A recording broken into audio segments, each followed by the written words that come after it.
Ministro, boa noite. Boa noite, Constância. É muito comum que ministros do STF participem de eventos de empresários, de parlamentares. Recentemente, um até participou de um aniversário de uma bancada parlamentar do Congresso. E essas agendas não são divulgadas pelo STF.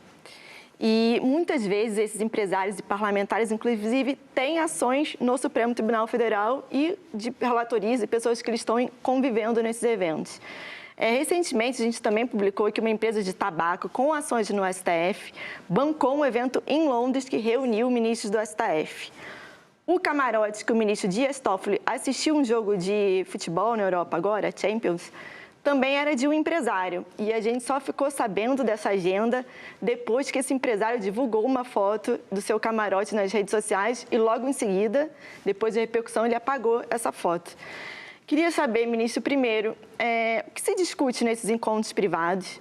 Por que essas agendas não são divulgadas para a população?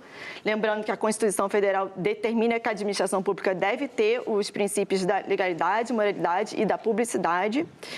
E como é que o senhor acha que a sociedade enxerga esse tipo de situação? E se essas empresas bancam esses eventos na Europa ou no exterior que os ministros participam?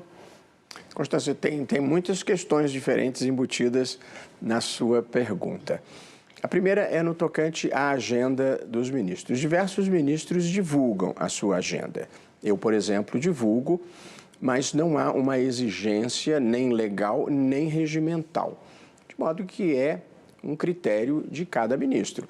E aí as pessoas fazem as suas opções e ficam sujeitas às consequências e, eventualmente, à crítica pública se acharem que não é o caso de divulgar, mas não há nada de irregular nisso.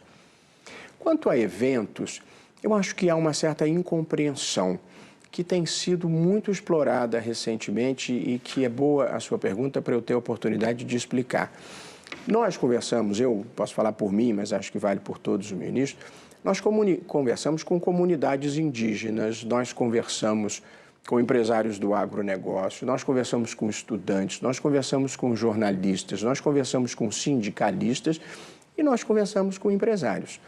Portanto, o ministro não pode viver encastelado num mundo próprio. A gente conversa com a sociedade.